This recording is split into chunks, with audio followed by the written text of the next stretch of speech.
Yes, sir. Senator Bateman? Here. Senator Cooper? Here. Senator Rothfuss? Excuse me. Senator Wasserberger? He's on there. He's on there. His mic's not on. Chairman Anderson? Here. Okay. Here, right, Was? Okay, we have a quorum then. First order of business is House Bill 64, and I think, Terry, you were going to refer to someone or something? Mr. Chairman, thank you. Good senators, you have House Bill 64 in front of you. Uniform Fraudulent Transfer Act, extinguishing claims, a very exciting bill. And I see we have a very exciting meeting ahead of us of dealing with a lot to do with our trusts and probate codes and all of those things. There are a number of subject matter experts here ready to testify on the bill that have asked for the slate of bills that you see before you on this lunch hour to come forward, including this House Bill 64. Primarily, good senators, our laws are so favorable in Wyoming. It is similar to our LLC laws, where we are a very competitive place to do business in when it comes to our trusts and estate laws. And so we are always in competition with our surrounding states, again, similar to our corporate laws regarding how favorable our laws in this space are. And so you will see, and as you have seen as members of the Minerals Committee, thanks to the good Representative Greer, the work that's been done on these bills throughout the years. And this is a continuation of that. And so you can see what this bill does, that it extinguishes claims on a shorter time frame from the 4-year to the 2-year mark, and those conforming amendments. That is a very high level explanation of the bill. I know I can see that there are 9 participants for this Zoom meeting. And so recognizing there's probably way too many lawyers that want to talk to you over the lunch hour, I will yield my time to those gentlemen. Hopefully there's a lady too who would like to provide testimony on this bill. I thought we had a shortage. It's a crisis, Crisis? Mr. Chairman. It's a crisis. Crisis, yes, yes. Okay, which one is going to pick it up first here? Who are you going to let in first? Mr. Chairman, if the attendees would please raise their yellow virtual hand, and I'll bring them in as they are, as they indicate, then we'll just go in that order. All right, all right. Bring them in. Okay, Mr. Chairman, you have, they're coming in slowly. At this point in time, it looks like you have 3. You have Mr. Christopher Reimer and Mr. Marty Oblasser, and then let me check on the last one. And if they would just turn their, oh, I'm sorry, excuse me, Miss. If they just turn their video on. You should start with Mr. Oblasser, Chairman Anderson.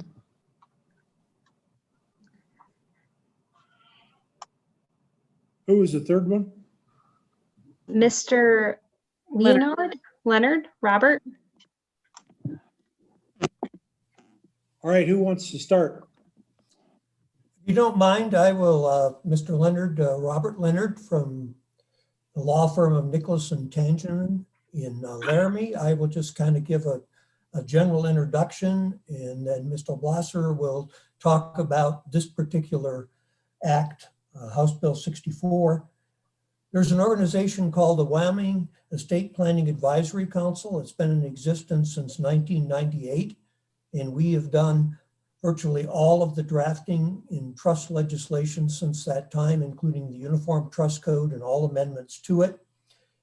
And as Senator Nethercroft mentioned, we're always in competition with the surrounding states, particularly South Dakota, Nevada, and to a certain extent, Idaho. And we tend to try to stay in the top venue for trust locations in the United States, and we're usually in the top 4. There's been a couple of areas where we've been rated downward, and one of those is in this Fraudulent Transfers Act that Ms. Oblasser is going to talk about. And then I will talk about the UTC amendments at the end.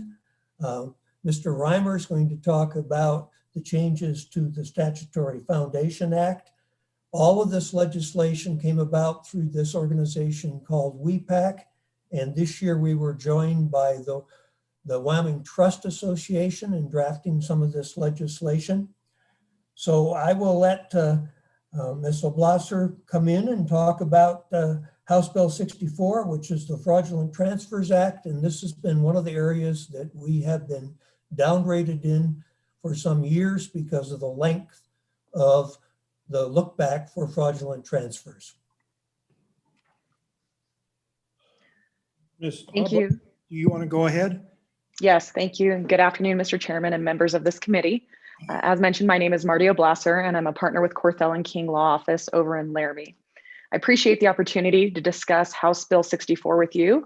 And while the participants to this meeting find all things trust and estates fascinating and could talk about it for hours, I'll be brief. As Mr. Leonard mentioned, the statutory amendment is about keeping Wyoming in the first tier of states when creating trusts. And I would argue not only trusts, but also to give us an advantage when people are choosing where to domicile their businesses. I say this because over the last few years, I've been asked to give seminars about our excellent LLC statutes to advisors in the coastal states. What I ultimately found is that while we arguably have the best LLC statutes in the nation, however, since Nevada is a close second and Nevada has what is perceived as better trust laws, people are choosing to keep everything under one house, which Nevada is being chosen as that house when creating trusts and domiciling their businesses. The reason I'm here today to discuss the Fraudulent Transfer Act is because this appears to be the single barrier for entry into Wyoming when creating asset protection trusts. While Wyoming has always been on the forefront of asset protection laws, our current Fraudulent Transfer Act applies a look-back period that is at least double the length of time for similar matters in other states. The statutory amendment before you is to reduce the current amount of time to bring a claim for relief concerning a fraudulent transfer from currently 4 years to 2 years after the transfer was made or obligation was incurred, or within 6 months rather than a year after the transfer or obligation was or could reasonably have been discovered, which is consistent with other state statutes. Furthermore, when making a transfer to a qualified spendthrift trust or an irrevocable discretionary trust, the look-back period would be reduced to 120 days if notice is given. The notice must state the name and address of the settlor and trustee, that assets were transferred to an asset protection trust, and that the creditor is required to initiate an action within 120 days or their claim is forever barred. Or if no notice is given, a claim for fraudulent transfer to one of these trusts can be made within that same 2-year, 6-month look-back period as discussed earlier. These statutory amendments will continue to keep Wyoming at the forefront when considering asset protection, which is a key factor when individuals are choosing where to domicile their trusts and businesses. In turn, this brings more money into Wyoming. It creates additional opportunities for professionals in this state. I am happy to answer any questions there may be on this bill. Thank you for your time and consideration. Thank you, Ms. Oblasser. Any questions for Ms. Oblasser? Any questions? Any questions? Any questions? I have a question, Ms. Oblasser. You're saying we want to be in the first tier of states. Is the change from 1 year to 6 months and 4 years to 2 years and these changes we're making, is that helping us to be in the first tier of states? And while you're at it, explain what the first tier of states is, please. Yes, Mr. Chairman. Arguably, the first tier of states includes Nevada and South Dakota when looking where to create asset protection trusts. And their statute of frauds limits a creditor's claim to 2 years and 6 months if notice is provided. And Wyoming has been at 4 years and 2 years for quite a bit of time now, which is a barrier when people are choosing where to create their trusts. That is the single biggest complaint I receive, is that Wyoming's statute of limitations for the Fraudulent Transfer Act is so much longer than Nevada and South Dakota. And I argue they're in the first tier of states because they allow these self-settled asset protection trusts, which only a minority of states in this nation allow for, and Wyoming is included in that. But because of our Fraudulent Transfer Act being so much longer, that's why we are quite a few steps between South Dakota and Nevada and may not be considered in that first tier states. Thank you. Any other questions for Ms. Oblasser? Any other questions? Other questions? Hearing none. Who's the third speaker? Mr. Reimer.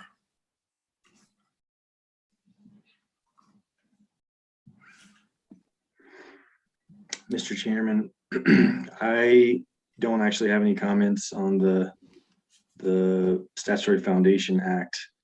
I'm sorry, the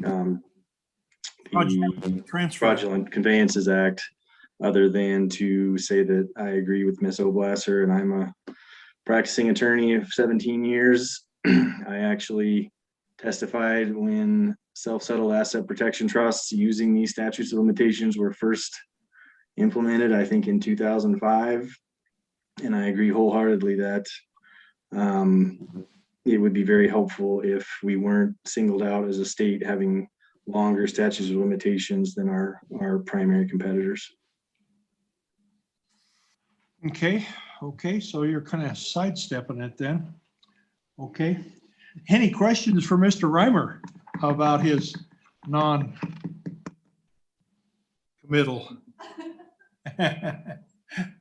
No, hearing none. Thank you. Thank you, Mr. Reimer. Thank you, Ms. Oblasser, and thank you, Mr. Leonard, for your testimony.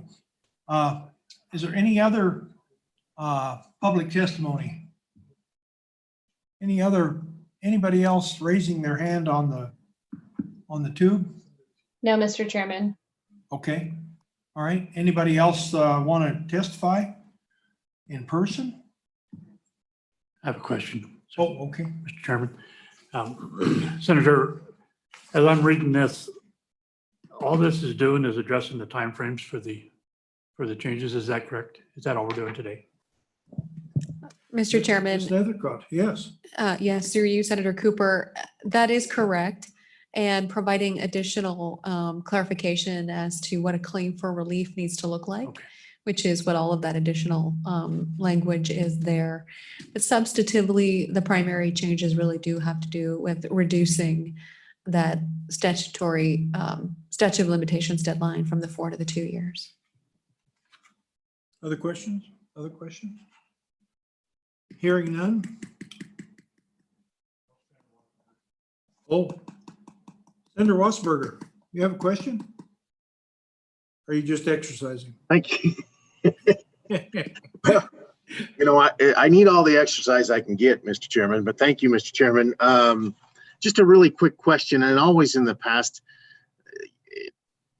different bills over the years, when we change a time and put a deadline to it, it sometimes has adverse.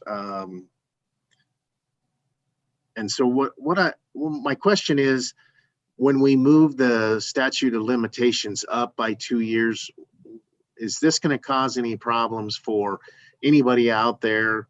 How are we going to notify people? What kind of adverse things will happen as a result of changing the statute of limitations? Mr. Wasberger, we've got darn near all the lawyers covered right here in this meeting, so they'll all know. Mr. Chairman, through you. Ms. Nethercott, would you like to speak on that? Thank you, Mr. Chairman. Great question from Senator Wasserberger about, who will be affected and how do we provide notice that folks who may have had a claim that time frame is being reduced. And, Senator Wasserberger, Mr. Chairman, through you, I would say that anyone making a claim under this particular provision is going to be a fairly sophisticated party, and the lawyers involved would have notice regarding these changes as a result of their obligations to stay current on the laws. So it's a legitimate concern, but I do believe that onus lies on those with the Juris Doctorates and having those obligations before them. Other question, Senator Wasserberger? No? I want to recognize Representative Greer joining us today. Thank you for taking the time to join us. Thank you. Okay, any other public comment? Any other public comment? Any other questions? Hearing none, I'll close public comment. Committee, what's your pleasure? Move the bill? Second to the bill? Move and second. And any changes or modifications you'd like to do? I kind of want to change that back to 4 years, maybe 6. But I suppose you guys wouldn't vote for me, on it. Really? Oh, I got an attorney to smile? That's amazing. All right. All right. Anything else? Let's call a roll call on this bad boy. This is on House Bill 64. Senator Bateman, Aye. Senator Cooper, Aye. Senator Rothfuss, Excused. Senator Wasserberger, Aye. Chairman Anderson. Aye. House Bill 64, 4 ayes, 1 excused. Okay, you squeaked by on that one. Who's going to present that on the floor? Are you going to do that, Tara, or is somebody else? Mr. Chairman, I think Senator Cooper should. Uh, No, I'll take all these bills, Mr. Chairman. Thank you. Be nice. Okay, next bill to come before us is House Bill 68. Are you going to present that one too, Ms. Senator Nethercott? Mr. Chairman, I will. Good senators, this is also part of the continuing conversation about how Wyoming can continue to be more competitive in this space. And this provides those amendments that these practitioners, as you've indicated, have identified as helping us maintain that competitiveness, as well as providing just necessary changes to provide clarity to the practitioners regarding what some of these definitions are. So not a particularly exciting bill, but certainly provides some of those nuanced details. And again, good senators, I think you can easily read those, but happy to walk through some of those changes or hear from some of the stakeholders on the bill. I think maybe Mr. Reamer might provide additional comments on this bill. Mr. Reamer, would you like to present on this bill? Mr. Chairman, thank you, members of the committee. I did prepare some comments on this particular bill for today. Short Just ones, to- Mr. Reamer? I'm sorry, Some short comments? very short. Joe. It's a very short bill, very short bill. 2 years ago, Wyoming adopted the Statutory Foundation Act, which was the enabling legislation to create and allow people from anywhere to come to Wyoming to establish so-called statutory foundations, which are very similar in practice to trusts, which people from all over also come to Wyoming to establish. This particular bill is as a result of working with the enabling legislation for several years and just noticing things that needed to be fixed because references were unclear or unnecessary or otherwise, to shore up the statute that enables us to have Wyoming statutory foundations. So I'm happy to say that all of the changes in here are as a result of working with the statute, and none of them are substantive to the point that you would necessarily think we were doing anything to change the law as it currently exists. What we're doing here is just cleaning it up because the statute was literally drafted from scratch, pulling from other elements of Wyoming law like the LLC Act, Business Corporation Act, the Trust Code. And these changes are as a result of having worked with it for a while and gathering comments from many people who work with statutory foundations to include in this cleanup bill.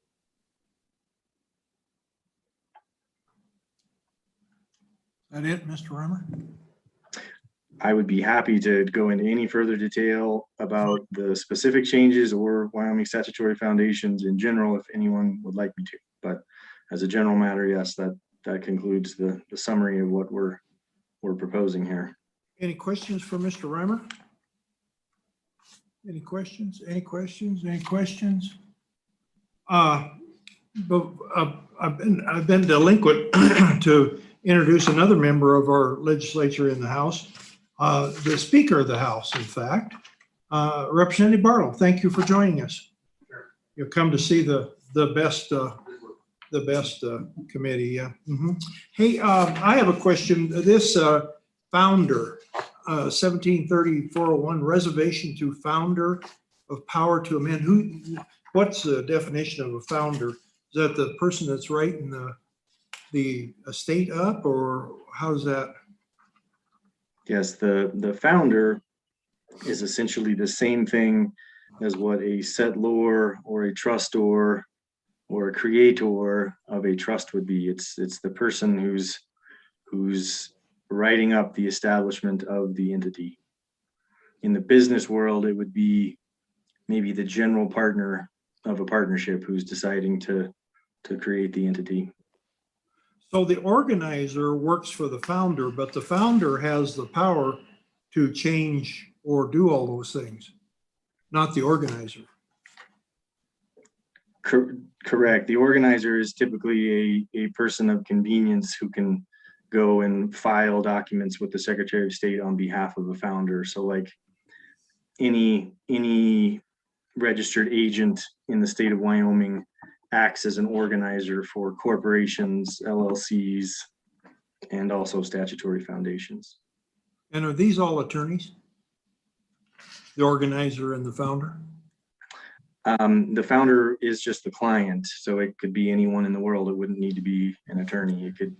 It could be any person who sought to establish a statutory foundation. Organizers are attorneys regularly, but they don't necessarily need to be. Most licensed registered agent companies in the state that don't necessarily have lawyers operating them act as organizers. Okay. All right. Any other questions for? Mr. Chairman, do you want to ask about a protector? That's where I Kind of was- part of the theme. No, No? I want to ask. But Cooper Mr. wants to ask. I want to ask you about a protector. Go ahead and ask me, Please, Mr. Mr. Cooper, Chairman, about protectors. can you explain a protector for me? Yes, sir. So the protector is borrowed from the Uniform Trust Code that Mr. Leonard was describing as a general matter, which has been enacted in Wyoming since 2001. Forgive me if I'm wrong. Maybe 2003. Sorry.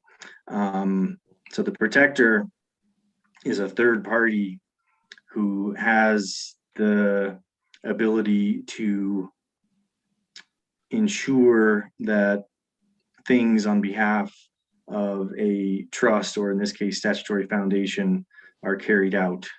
So it is a third party to an entity that's not necessarily the person who's creating it or the person who is the beneficiary of it. So a protector in a trust, for example, could be a longtime family friend or certified public accountant that would have the ability to come in and mediate a problem between a trustee and a beneficiary, but not necessarily be the trustee of that structure.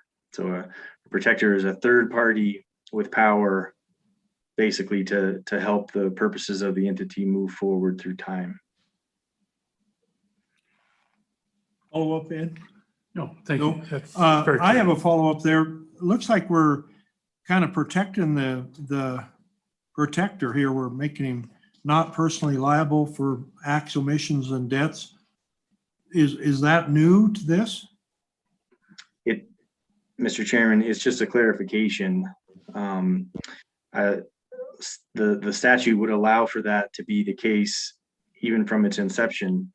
But like the trust code, there wasn't a particular provision to make it clear whether a protector had certain liabilities. And so what this does is much like the director of a corporation or a trustee of a trust. The law in Wyoming is just being clarified here to say that when you act in that capacity, you don't have personal liability for carrying out those actions. Okay, thank you. Is there any other questions? Any other questions we should be asking? I wouldn't want to miss any. No? Oh, yeah. Senator Biteman. Sorry, just trying to read it as we go here, but I have a question on page 10. I think we're in the, within 173602, how these, it says a person may receive units or shares issued pursuant to subsection G without, and then it lists 3 exceptions, without being or becoming a beneficiary or contributor of the foundation. Could you walk us through a scenario where that would happen so I can better understand the purpose of this? Thanks. Mr. Chairman, if I may, and then I'll ask for backup from the folks on screen. You know, it's similar, Senator Biteman, Mr. Chairman, through you to a corporation. And so the original creators of the corporation who put in collateral and ownership and have shares in the business, they can still give some of those shares away to non-owners of the business. So it works similar to that corporate structure that you may be familiar with. Yeah, we had quite a bit of discussion on that in the interim. I don't remember if that was last year or year before last. We had quite a bit of discussion about that. Is there anything you want to add on the screen there? Anybody on the screen want to add anything to that? Sure, this is Chris Reimer. I'm happy to comment on that. Okay. So another example where we run into severing the financial rights from the ownership rights is in partnerships. And so the description here of how you may have a unit or a right to some of the profits of the structure, but not necessarily be a beneficiary or own the underlying capital would be a statutory foundation's similar solution to what you see very commonly under partnerships, where the profits interest of a partnership is severed from the underlying capital interest to a partnership. So it's basically mirroring what we already do, as Senator Nethercott said, with corporations and also with partnerships, where we sever certain interests. Just by virtue of being an owner doesn't guarantee the right to being an income owner. So this allows us to sever those interests, which we do for many reasons in both the corporate and partnership world. And we'd like to be able to clarify that can happen in the statutory foundation as well. Follow up, Senator Biteman? All right. Any other questions? Anybody else want to speak on this bill? Anybody else want to present? Hearing none, I'm going to close public comment. And committee, what's your pleasure? Move the bill. You want to move it? Does anybody want to second it? Seconded by Biteman. Wassenberger might have seconded it too. I don't know. I can't see him. Oh, there he is. Yeah, there he is. All right. Anything you want to change on this bill? Anything you want to change or alter?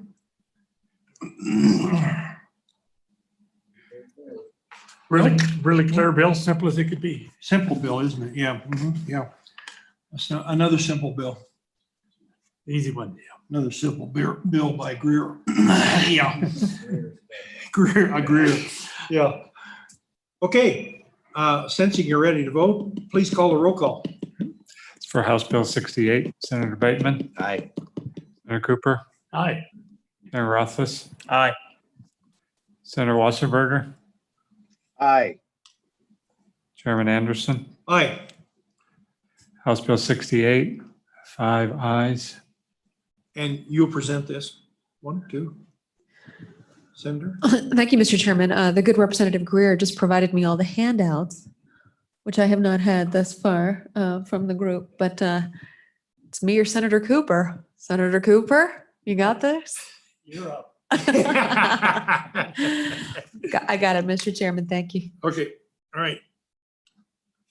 All right, good, thank you. We'll move right on to House Bill 104. Right? Uniform Trust Code Amendments. And would you like to present that, Senator Nethercutt? Yes, Mr. Chairman. All right. Again, this continuation of our trust laws and the Uniform Trust Code. These are those technical amendments that are being created here. As you can note, I made the question in the previous presentation about protectors. As you can see, there is an added definition concerning trust protectors in there, and that they have fiduciary powers and fiduciary obligations. So certainly something that this committee is familiar with, and adding that clarification to that particular role in a trust. Conversations about, moving down the bill, I don't have my engrossed version up, but the principal place of administration, the governing law for administering trusts, that the laws of this state apply, which is certainly critical in the administration of trusts in Wyoming. Moving through those jurisdictional requirements there. Additional defining language for directed trust. So if a trust instrument provides that the fiduciary duties of a trustee or other fiduciary are to be performed by a trust protector or a trust advisor, or that a trustee or other fiduciary is to follow the direction of a trust protector or a trust advisor with respect to the performance of fiduciary duties. So you can see this is all very technical and very exciting language, and this is what lawyers spend their time lamenting and hitting their heads in the books for, providing this particular type of specificity to understanding whose roles are who has obligations to whom, and who has powers under a trust document or under a trust. So as you can see, it's really technical, but provides those clarifying amendments to the law for those under the trusts, particular additions to duty of loyalty, moving down, what those discretionary powers are. So looking back at the bottom of the page, this act shall apply to a trust created before July 1, 2003, if the principal place of administration of the trust is changed from a jurisdiction other than Wyoming to Wyoming on or after July 1st, 2003. So again, that 2003 provision, we heard Mr. Leonard and Mr. Reimer discuss when our Uniform Trust Code was adopted, and that was in 2003. So for those of you that were here then, you might recall the adoption in total of the Uniform Trust Code by the state of Wyoming. So a recognition of that 2003 date was when that actually occurred, and the jurisdiction associated with that for here in the state of Wyoming, and how these laws apply to those trusts created, that this is part of the Uniform Trust Act as well. So again, I think the good folks on the screen are happy to provide additional commentary on that. Any questions for Senator Nethercutt? Yes. Senator Rothfuss. Senator, getting to the Uniform Trust Act, do these changes comport with changes that have been made? And I'm not sure whether the Uniform Trust Act has been amended how many times. I believe it's one of the, similar to the Uniform Commercial Code, where they've got a legion of folks that sits down with some of the most gripping and exciting conversation to update these things. We probably have some of them with us today. I assume these changes are consistent with best practices and amendments to Uniform Trust Code and Uniform Trust Act nationally. Is that accurate? Mr. Chairman, through you and I will defer to also the folks on the screen. It is my opinion that they do, and they also strengthen Wyoming as one of the key states for a place for those stakeholders interested in asset protection and wealth management in this state to create their trusts and to have them be interpreted consistent with the Statutory Foundation Act that we created and our trust. So our trust code is consistent with the general code in general, with some nuanced differences that I think make us more competitive. Yes, follow up. Go ahead. And Senator, I'm not sure whether you're best to answer this or perhaps one of the folks that will provide testimony, and so I'll ask them if not you. But if there are any provisions in here that are not principally uniform, or if there are forks, so to speak, where some states do it one way and other states do it a different way. I would be very interested to know what those are, and if we're making a choice, why we're making that choice, because I have the same sensitivity you have. We have exceptional trust law, and I just want to make sure that we're maintaining that. We've attracted quite a bit of interest in Wyoming for that purpose, so I'm sensitive to maintaining that advantage. Thank you. Mr. Chairman, I'll kick that question to the folks on the screen. All right, on the screen, who wants to answer those questions? Chairman Anderson, Senator Rothfuss, this is Bob Leonard again from Laramie. With respect to Senator Rothfuss' question, the changes that are done in this particular amendments to the trust code have been done by the same committee that basically drafted the code in 2003 and has done every amendment to the Uniform Trust Code since then. So yes, we are very much attuned to being consistent in the amendments as we gradually strive to improve Wyoming's standing as a trust venue in the United States. Where we are a little bit different, Senator Rothfuss, than some other states that have a uniform trust code is that we have a specific type of an asset protection trust that not all states in the United States have.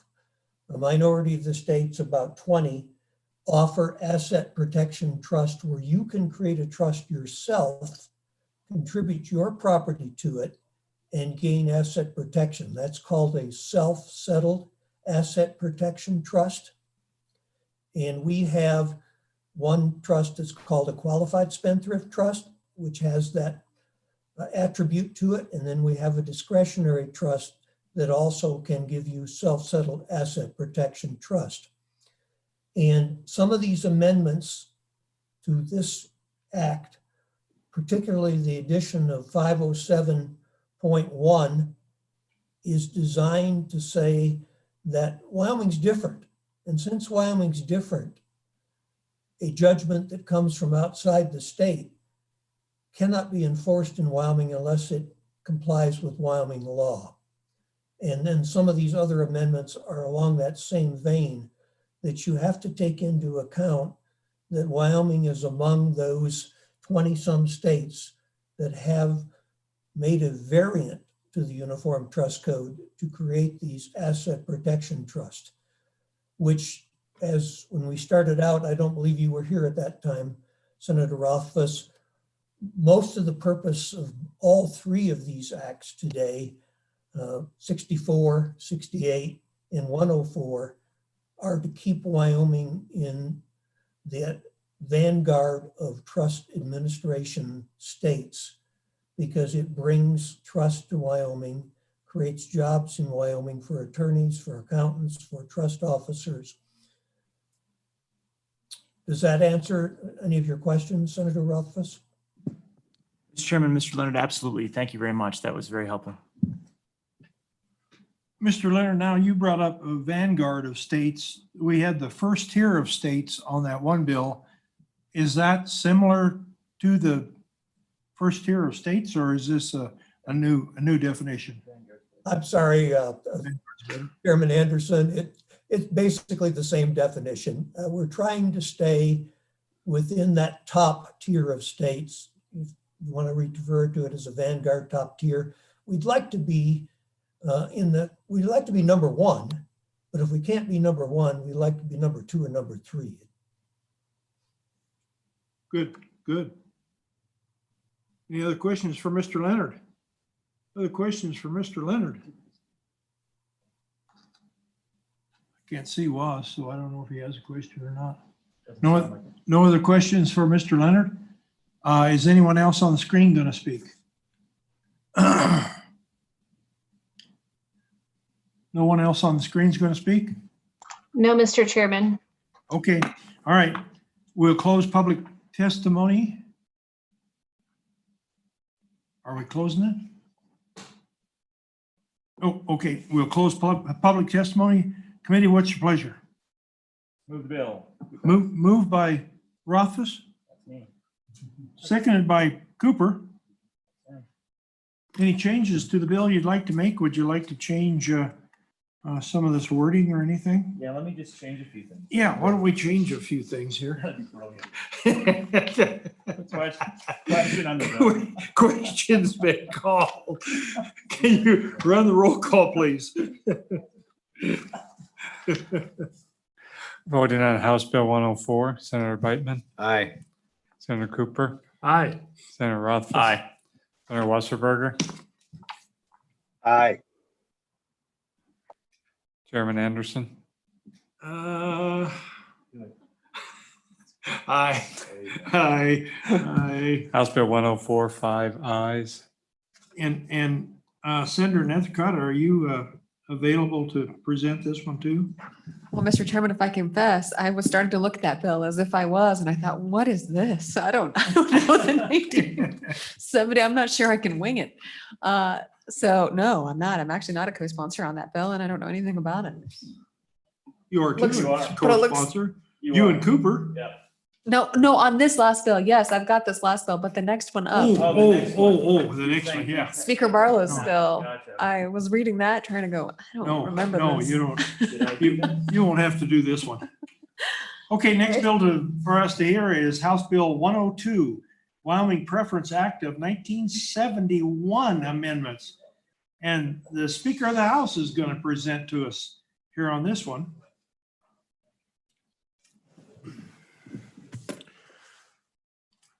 Mr. Chairman, members of the committee, good afternoon.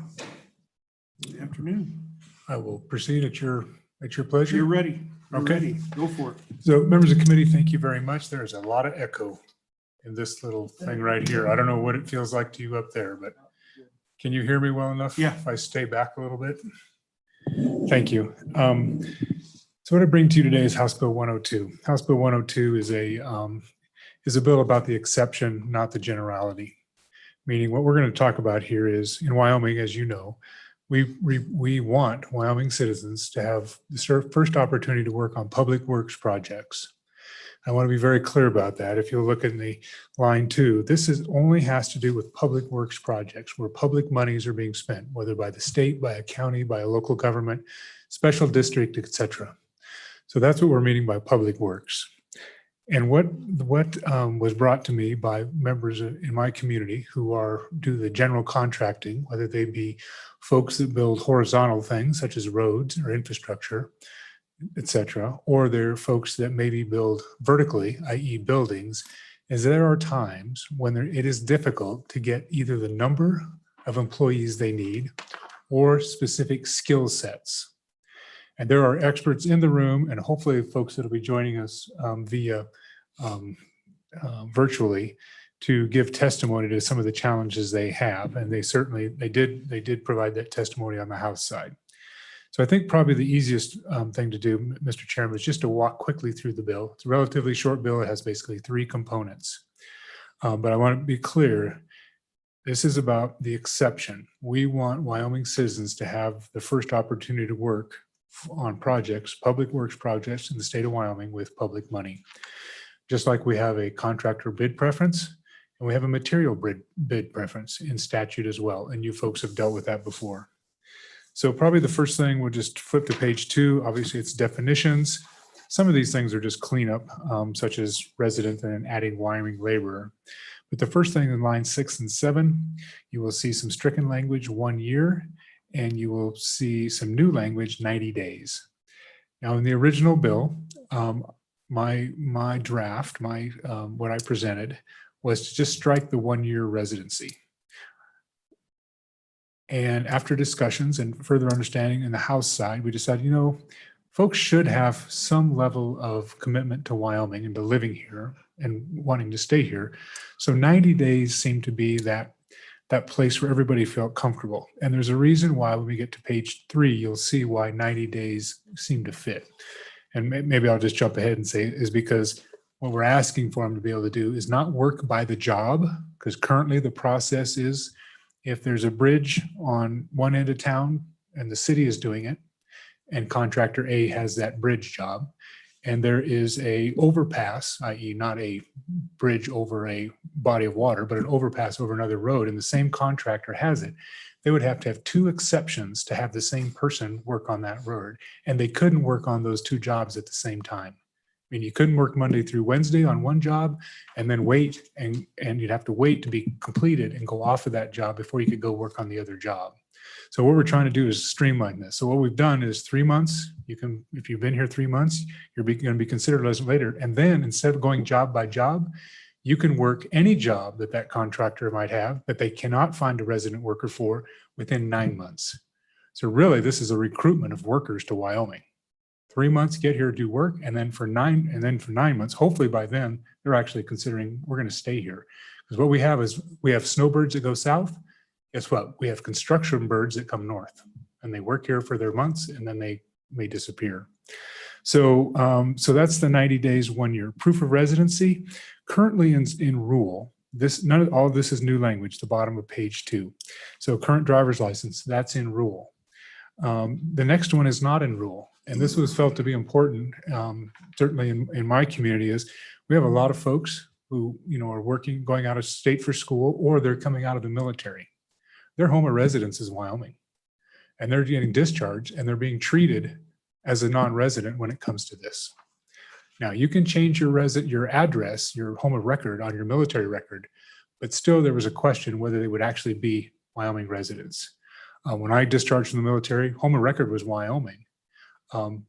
But there was still, and I wasn't trying to work in this field, but there was still a question for different things about whether I was really a Wyoming resident because I'd been living somewhere else for the last 4 years. So there's just a residency. This is just one that I felt was important just for the school and for the educational records and for military. Proof of residency in C, that is in current rule. And the next page, page 3, D, this is the minor dependent. And I think this is more about, hey, let's get our young kids to actually do some work. Folks move here move here in the second half of the school year. They want their kids to be working. Maybe it's on a public works project, running the traffic control stuff or helping those type of things. Let's try to get them so they can work here. So what happens with these contractors is they have crews that can do public projects and crews that cannot. And that's how they actually schedule their crews. And there may be public projects. You drive by some of those places probably. You say, why aren't they working on this? Well, it may be because they don't have a crew available with the resident workers for that public project. So that's much of what we're trying to do with this, is give them less time that year. We're trying to squeeze that to 3 months and give them the flexibility to move them between projects, public works projects, whereas currently they cannot do that. So D is in current rule, or is not in current rule. That's an addition. And then E, the other documentary evidence, is in current rule. Now, to be fair, I don't know that any of these need to be in statute, but we wanted to have the conversation about expanding that list so that the Department of Workforce Service would understand that we want something maybe more expansive than what they currently have in a broad sense. Bottom of page 3 really is accept as private. So let's go to the top of page, or excuse me, flip the page. Page 4 of the bill. Just gotta make sure I didn't miss something here. Page 4 of the bill, the bottom half, and a lot of this you say, we're just other, meaning non-resident labor, Wyoming laborers, those things. And I want to be clear about something. When we say labor, we're talking about skilled labor. We're talking about, shovel labor. We're talking about anybody, anytime when there's not enough Wyoming residents to fulfill the needs of a contractor doing a public works project. It has nothing to do with whether you're a shovel or whether you're the only, there are no elevator technicians in the state of Wyoming, installers. They have to come from out of state, and they have to come in now there aren't many multi-story buildings in the state of Wyoming either, grant you, but they would have to be certified for every project, every contract, and they couldn't come in and work on multiple contracts at the same time. So when you get to the bottom of page 4, this is where there's a little, you see a striking of 11 days on line 12. Well, it's 10 days on the next page. So don't get hung up that we're changing some timeline drastically. It's literally one day difference, and there was some confusion between the two. We just picked the 10 days on page 5. And then you'll look at the, there's a requirement within current statute for the notice, and we're just being very clear, lines 13 through 16 or 15. that that person can move between projects, not just be on one project at a time. And then you'll also see that line 16 through 19 talks about an emergency. Line 17 talks about an emergency. So as you might imagine, there are times, whether it's a mudslide on a highway or a bridge in a municipality, where you want work to get done. You need it to get done quickly for public safety, or a sewer main. The sewer main blows up next to a creek. You need things to get done now. You need crews to come in, contain, and then come in and do the repairs. So the only thing that's done there is, one, you can certify. The only thing that actually changes is if you go to on page 5 is the 10 days becomes 3. And I don't know how it works in some communities, but it seems like those big things happen on a Friday or Saturday, and you want to try to get it buttoned up, by the middle of the next week. So that's really the only difference, is allowing that emergency type approach and just shortening the timeline so they can get a crews on site, i.e. the cannot crews, the non-resident crews on site. So there's so that kind of takes care of, I think, most of page 4. Page 5, again, the top of the page talks about the emergency. And then, to be clear, the employer does this. The employer says, I can't get enough folks. And they go to the Workforce Service Center and say, this is the kind of folks I need. And they search their database. And over that 10 days, they look for folks and they hire them if they're available. If they can find them in that community or in that area, they hire them. If they're not, then they get the certification. So this is not we get it first. This is, you go make sure with the workforce services, the folks that are registered there, anybody can do this task before you get your certification. So this is not we want it, therefore we get it. You actually have to certify. You actually have to come in, make the application, get the certification. The certification is the Workforce Service Center saying, yeah, there's nobody here in our system that's eligible to do this work or qualified based on what you need. So then I think that covers most of that page. And then the bottom is, this is kind of the audit requirement, page 5, line 21, 22, 23. This is really saying, look, once you do this, once you get your certification, that you couldn't find enough resident employees, or there's a skill set you couldn't find, then we're going to keep track of it. You're going to have to send in the evidence of what you're doing, and you can't breach that. And as you turn to the next page, this is where you get more of that type work verbiage about, we're going to keep track of what you're doing. I think what I call this is the audit, and they can circle back to the employer, the Department of Workforce Services, and says, do you still have this need? Can it still not be fulfilled? And are you not exceeding the number specified? That's on line 6. You're not abusing this certification in any way. So, Mr. Chairman, I think the rest of these are kind of just cleanup works, project, public work, et cetera, et cetera. And I'll be glad to stand for any questions. Like I said, there are folks in the room and maybe not joining us still that may have provided testimony, but Ms. Legursky, I know is here, and she would be glad to provide testimony, I'm sure. And I'd be glad to stand for questions, Mr. Chairman. Questions for the speaker? Questions? Yes, Rothfuss. Senator Rothfuss. Thank you, Mr. Chairman.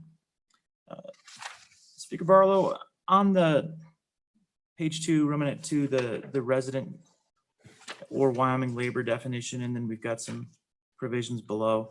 I'm just contemplating what is authoritative here, and I think I know, but here's the example I'm contemplating. You've got somebody that goes out of state to a university, for example, and comes back to Wyoming for the summers. Born and raised here, they're a Wyoming resident by any of our definitions, but they're living somewhere else right now. Show back up at the beginning of the summer.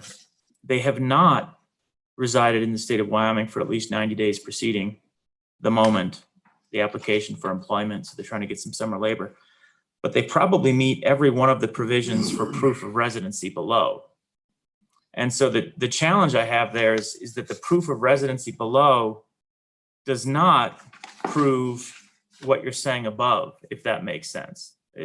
They're decoupled. And I'm kind of wondering how we would determine which one's governing, particularly when we've got enough of a penalty later that I know I wouldn't want to be wrong and hire the wrong person. So what are your thoughts on that?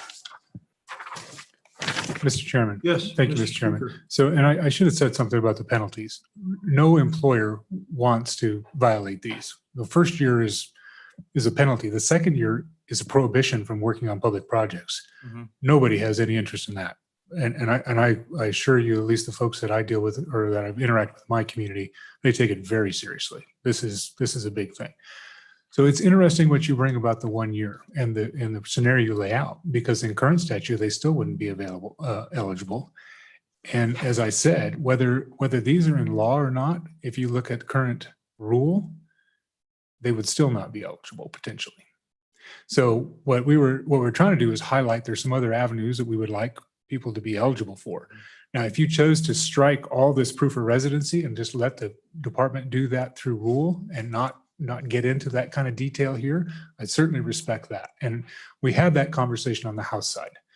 The important thing is the 3 months versus 1 year. Now, in the original bill, I had it at 0. So there's not much protection for residency in that.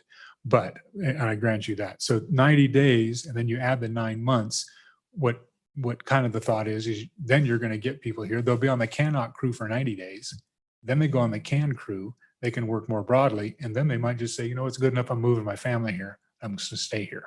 And I'm going to be a part of Wyoming's workforce and be a resident. So I don't know that the scenario you lay out is any different than it is in current statute, except that it's 3 times or 4 times as long. It's 90 days, 1 year instead of 90 days. Mr. Chairman, Thank you. quick follow-up.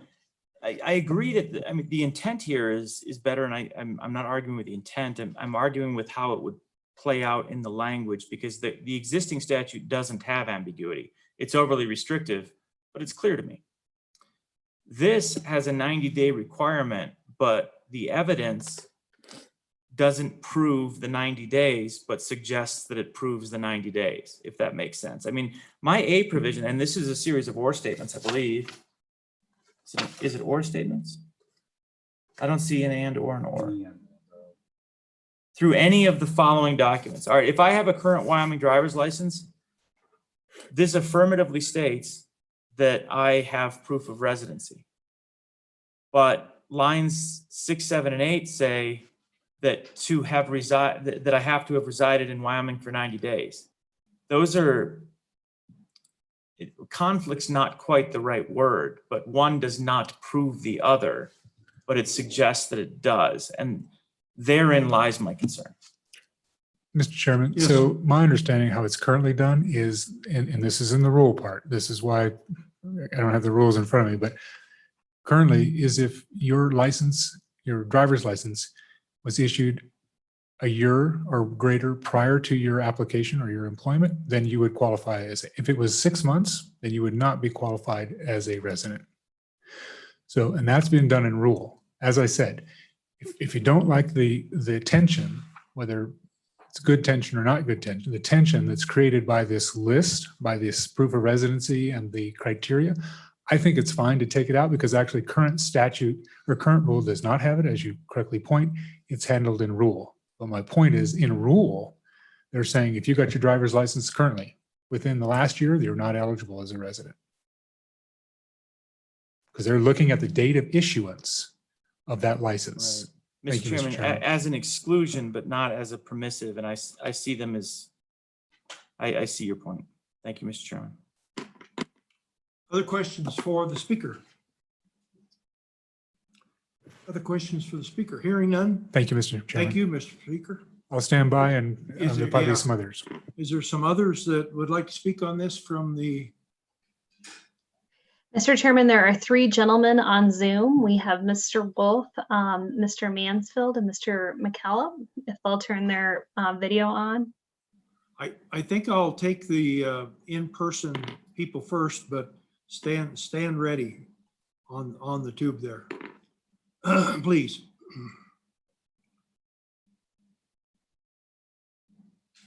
The date of issuance is not blatantly obvious.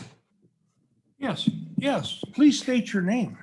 Good afternoon, Mr. Chairman and members of the committee. I'm Katie Legursky with the Associated General Contractors, and with me is Lauren Ryman, who is our president of the association and also works for Ryman Corp., which is both a vertical and a horizontal contractor. And then we also have Kenny McKillop, who is on Zoom. He is a civil contractor from Gillette.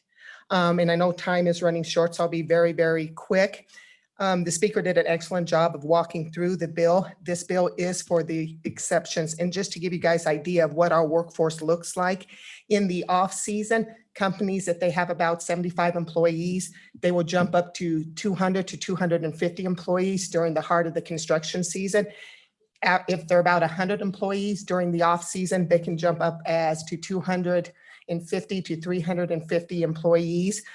Pretty much 90% of our workforce right now is with resident laborers. It's that 10% oftentimes that we need assistance in getting people to come and work on our projects. The number of employees, for instance, we have two main traffic control companies within the state of Wyoming. There is one that's located in the central part of Wyoming for a simple flagger, and these guys are probably one of the most important people. They protect the traveling public, but they also protect the construction workers on the job site. That company can go through as many as 250 flaggers in a construction season. Another company that we have that is based out of the Basin area, they can go through as many as 400 to 500 flaggers in a construction season. So we do need a little flexibility when it comes, because oftentimes the workforce here in the state of Wyoming is not available. But if it's okay with you, I would like to go ahead and turn it over to the actual contractors who deal with this inside and out to provide some additional information on why these changes are necessary. Kenny, do you want to go? We're running out of time. Is there anyone that can't come back on Wednesday to talk to us? It's on the tube. Mr. Chairman, Jason Wolf with the Department of Workforce Services, as is Trevor Mansfield. We're just here to answer any questions should any arise, so we can certainly come back if needed. Okay.